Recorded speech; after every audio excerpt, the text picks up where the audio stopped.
préparez-vous au bonheur d'être père. L'atelier du futur papa Bordeaux vous propose 3 ateliers innovants et dédiés aux futurs et nouveaux papas. Devenez un papa formidable en participant à ces ateliers. L'atelier du futur papa Bordeaux, votre partenaire pour une nouvelle vie de famille. L'atelier du futur papa Bordeaux, l'art d'être père sans un père. Réservez votre atelier dès maintenant sur atelierdufuturpapa.com. Que faire des mômes? Que faire des mômes? Que faire des mômes? Que faire des mômes? Que faire des mômes? Que faire des mômes? Que faire des mômes? Que faire des mômes? Eric Couder. Bonjour à tous, bienvenue, c'est Eric Couder. Des invités, des actualités, des sorties pour la famille, c'est absolument tout ce que vous pouvez retrouver chaque semaine à la radio et en podcast en écoutant Que faire des mômes. En tout cas, je suis ravi d'attaquer ce mois de février avec vous, chers auditeurs. Vous êtes de plus en plus nombreux à nous écouter et c'est un réel plaisir de vous retrouver chaque semaine. L'actualité est plutôt pesante, alors j'essaie avec mon équipe de saupoudrer tout ça, de tout ce qui nous manque depuis des mois. La culture, la machine est à l'arrêt. Pas morte, juste à l'arrêt. Et personne ne peut dire avec certitude quand tout redémarrera et si tout redémarrera comme avant. À mon avis, il va falloir profiter de ce temps pour repenser certaines choses. Du théâtre en streaming, du cinéma via nos box télé, des visites virtuelles de monuments ou d'expositions. Vous avez des idées ? Alors n'hésitez pas à venir partager ces idées sur la page Facebook de l'émission. Une émission où nous allons parler de projets de naissance puisque dans quelques instants, je recevrai Célia Levavasseur, pédiatre et présidente de l'association pour la bientraitance obstétricale pour nous présenter son site monprojetdenaissance.fr. Depuis quelques mois maintenant, je vous propose une rubrique jeu, rubrique qui m'est préparée avec passion par Michel qui teste les jeux pour Que faire des mômes. Et aujourd'hui, coup de projecteur sur le jeu The Mind. Que faire des mômes? The Mind est un jeu de société de la marque Doya, un jeu pour les enfants à partir de 8 ans. Le principe du jeu est simple, comment coopérer quand on ne peut communiquer d'aucune manière. Dans le jeu The Mind, les cartes doivent être posées en ordre croissant sur la table. Si vous pensez avoir la carte la plus petite, alors vous la posez et ainsi de suite sans se parler. Cela vous semble impossible et pourtant, les règles de The Mind sont donc simples mais votre mission ne l'est pas. Est-ce de la télépathie ou un tour de magie? Prêt à participer à cet incroyable défi? Eh bien, voici l'avis de Que faire des mômes sur le jeu The Mind. The Mind est un excellent jeu d'ambiance pour jouer en famille, pour passer des moments de fou rire garantis. The Mind est une vraie expérience, une expérience de coordination de groupe, voire de télépathie. Alors, tentez l'aventure avec The Mind. Dans quelques instants, je recevrai Célia Levavasseur, pédiatre et présidente de l'association pour la bientraitance obstétricale pour son site monprojetdenaissance.fr. Mais d'abord, voici votre rubrique film. Que faire des mômes?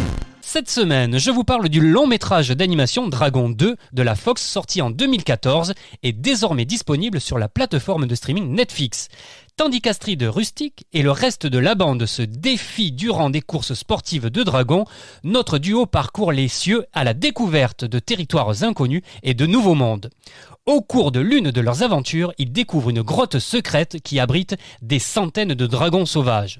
Les deux amis se retrouvent alors au centre d'une lutte visant à maintenir la paix. Harold et Chromou vont se battre pour défendre leurs valeurs et préserver le destin des hommes et des dragons. Je vous propose de découvrir la bande-annonce. Faut vraiment qu'on travaille sur ton vol plané en solo, mon grand. Croque-mou. Eh ben, bébé boud. Alors tiens, prends ça.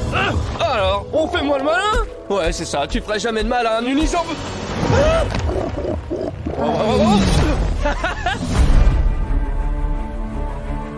Ça, c'est Burke. Ici, la vie est géniale. Avant, les dragons nous posaient quelques petits problèmes. Mais aujourd'hui, ils sont venus vivre avec nous. Je t'ai dit à quel point t'es belle aujourd'hui? Non, c'est vrai? Et depuis que les Vikings chevauchent des dragons, le monde est devenu encore plus vaste. C'est trop génial!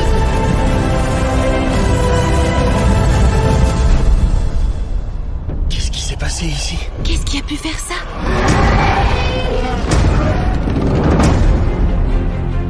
Tu crois tout savoir sur les dragons, je parie. Voilà un aperçu de ce que tu ne sais pas. Je vous connais, vous? Non. Tu n'étais encore qu'un bébé. Mais une mère n'oublie jamais. Découvrez ou redécouvrez le film d'animation Dragon 2 à partir de 8 ans sur Netflix. C'est nouveau dans Que faire des mômes chaque semaine. Je vous proposerai en partenariat avec Les Petits Cultivés une rubrique actualité. Un nouveau rendez-vous préparé par Adeline et Myliam des Petits Cultivés. Que faire des mômes? Le Centre Paris Anime Matisse à Paris projette la 3e édition de son festival Cinématis, des projections gratuites pour tous jusqu'au 6 mars 2021 à découvrir en famille. Record mondial pour une œuvre originale de bande dessinée. Le jeudi 14 janvier, le projet d'illustration par Hergé pour la couverture de l'édition originale de l'album de Lotus Bleu de 1936 a été adjugé à 3,2 millions d'euros. C'est un record pour Hergé et pour le monde de la bande dessinée. Et enfin, Napoléon, une exposition événement à l'occasion du bicentenaire de la mort de Napoléon. Découvrez une exposition exceptionnelle retraçant la vie de ce personnage légendaire. Une exposition qui se tiendra du 14 avril au 19 septembre à la Grande Halle de la Villette à Paris. Un événement familial à ne surtout pas manquer. C'était votre rubrique actualité préparée par Adeline et Myliam. Retrouvez l'actualité des Petits Cultivés sur www.lespetitscultivés.com ou sur Instagram, des idées de lecture et de sorties culturelles pour se cultiver tout en s'amusant. Je vous ai parlé actualité sortie pour la famille, dans Que faire des mômes, il est l'heure à présent d'accueillir mon invité et aujourd'hui j'ai le plaisir de recevoir Célia Levavasseur. Bonjour Célia Levavasseur. Bonjour Eric. Alors vous êtes pédiatre et présidente de l'association pour la bientraitance obstétricale. Vous venez de lancer monprojetdenaissance.fr, un site pour permettre aux femmes de réaliser un projet de naissance et ainsi les aider à mieux vivre leur accouchement. Célia Levavasseur, comment est née cette idée de site ?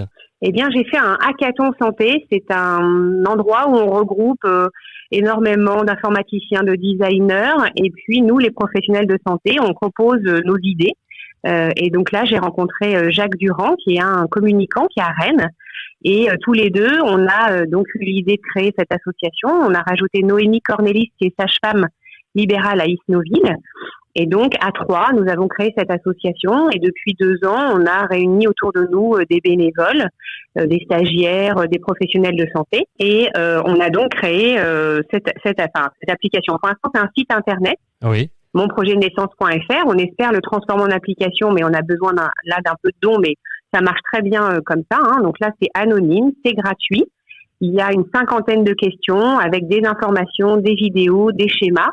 Le but vraiment, c'est d'informer les femmes, les couples de tout ce qui peut se passer pendant la grossesse, l'accouchement et les premiers jours avec le bébé, et qu'elles choisissent vraiment leur maternité en fonction de ce qu'elles ont envie, qu'elles discutent tout au long de la grossesse de ce qui est possible ou pas dans leur maternité, de ce qu'elles ont envie ou pas, de ce qui est réalisable, et puis surtout vraiment aujourd'hui les maternités sont regroupées en grosses structures, donc on ne connaît pas la sage-femme qui sera là le jour J, ni l'obstétricien qu'on aura. Oui. Et donc, ça leur donne un document et elle le donne en arrivant. Les personnels soignants lisent ce document et va pouvoir répondre aux besoins exacts de la femme et du couple parce qu'on est tous différents. Et dans les grandes structures, on n'a pas le choix, on est sous pression et on fait toujours la même chose, on fait toujours le même protocole. On fait, nous les soignants, ce qu'on aurait aimé qu'on nous fasse. Oui. Mais ça ne convient pas à tout le monde, on est tous différents, donc il y a 50 questions, mais par exemple, est-ce que vous voulez être encouragé énergiquement ou calmement? Moi, par exemple, quand je fais un raid ou du sport intense, je préfère qu'on me demande comment ça va plutôt qu'on me crie dessus, mais on est tous différents. Bien sûr. Il y a des gens qui préfèrent ouais, vas-y. Donc, il n'y a aucun problème. Et le but, c'est d'exprimer ça. Et au moment où on est en train d'accoucher, on a les contractions, on a les hormones, c'est plus le moment où on est capable de dire ce qu'on a envie ou ce qu'on n'a pas envie.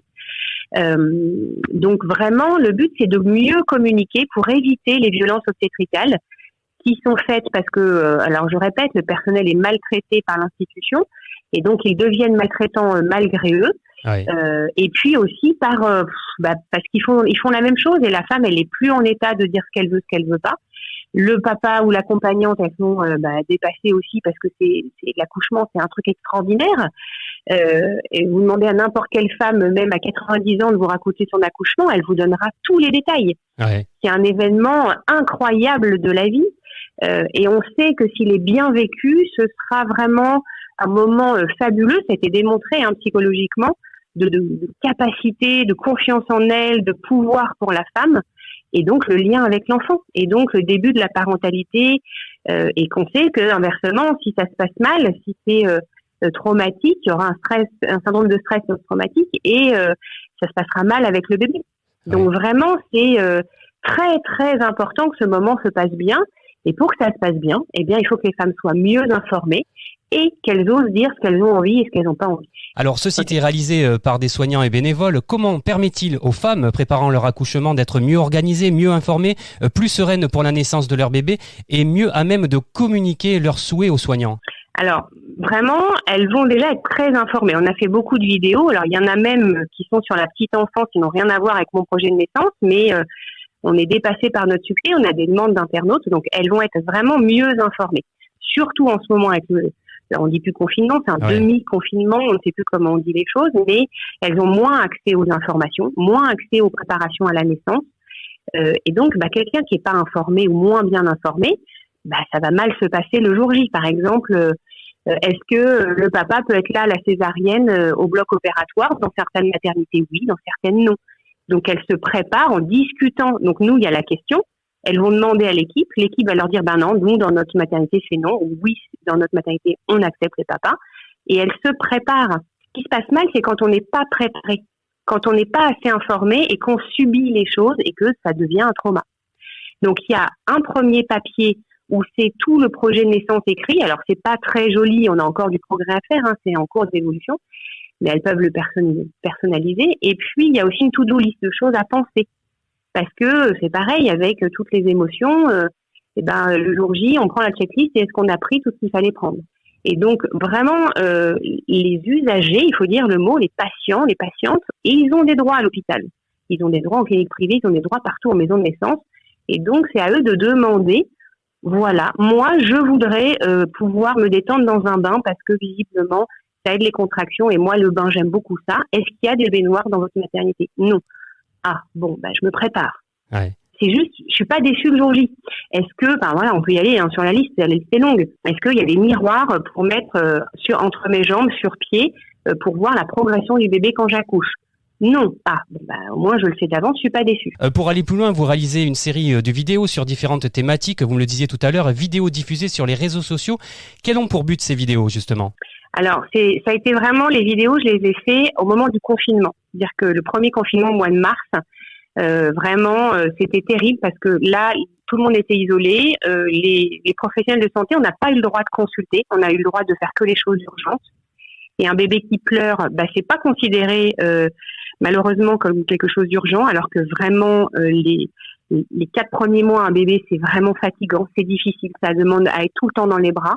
Les parents en plus étaient donc isolés en confinement. Il n'y avait pas toute la famille. Il faut un village pour élever un enfant. Ils se sont retrouvés tout seuls. Ouais. Et donc vraiment, j'avais des mails de patientes et vraiment, je me suis dit mais c'est pas possible, on peut pas les laisser comme ça. Et donc ça a été des vidéos sur les premiers jours avec le bébé. Et puis là, on a des demandes en fait. Je réponds aux demandes. Donc de comment on fait avec un enfant, donc ça devient des enfants un peu plus grands. Il y a tellement d'idées reçues de il faut pas le prendre dans les bras sinon il va être capricieux. Alors non, un bébé ça doit être dans les bras et non, un enfant ne fait pas un caprice. S'il pleure ou s'il fait une colère, c'est qu'il y a une raison. Des choses simples. Alors on a eu des buzz, on a eu 30 000 vues sur la vidéo où il faut le prendre dans les bras. On est à plus de 1000 abonnés maintenant sur les réseaux sociaux, donc on est vraiment très content. Et puis, on a des demandes sur le sommeil, les nuits. Ouais. Donc, j'ai déjà fait une vidéo. Il y en a une qui est en attente qui va arriver. Je vais en refaire parce que c'est le sujet. Un enfant ne fait pas ses nuits avant 3 ans. Ah ouais. Donc, j'étais polie. J'ai dit 1 an pour pas trop choquer les gens. Mais ça fait pas ses nuits au bout de 2 mois. C'est physiologiquement, le cerveau n'est pas fait pour ça. Il peut pas marcher à 2 mois non plus. C'est pas possible. Ouais.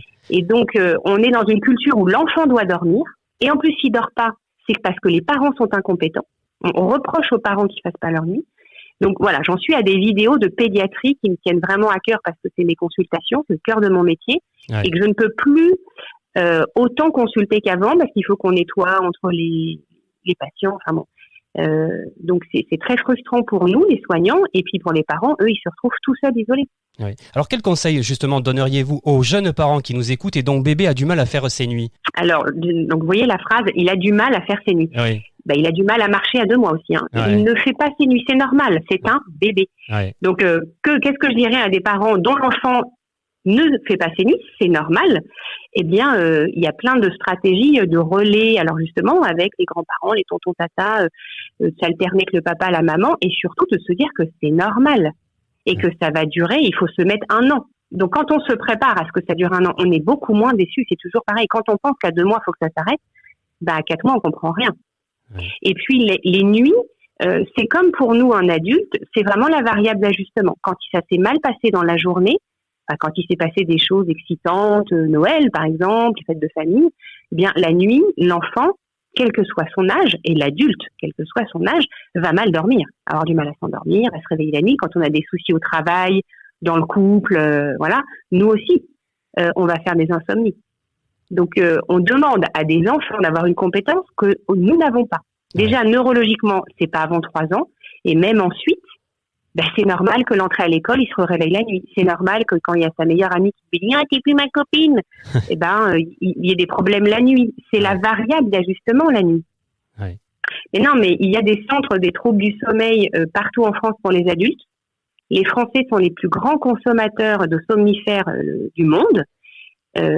Et on exige les enfants qui fassent leur nuit. Et quand on regarde les Japonais, pour pas prendre les Africains parce que ça pourrait être mal interprété, donc les Japonais dorment avec leurs enfants. Oui, jusqu'à tard. Culturel, il n'y a pas le choix jusqu'à très très très très tard. Ouais. Et les adultes, il y a à peine 10% de troubles du sommeil chez les adultes. Nous, on est à 70% de troubles du sommeil.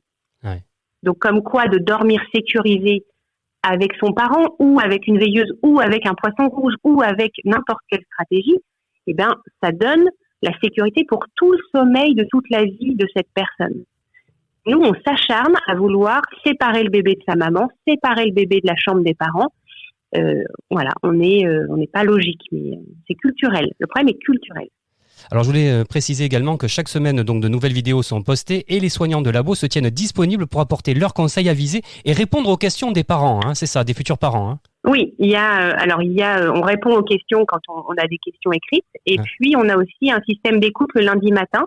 Si des femmes, des couples veulent parler de l'accouchement qui s'est mal passé ou de difficultés, on a une bénévole qui est formée à l'écoute, qui prend rendez-vous le lundi et qui écoute les gens.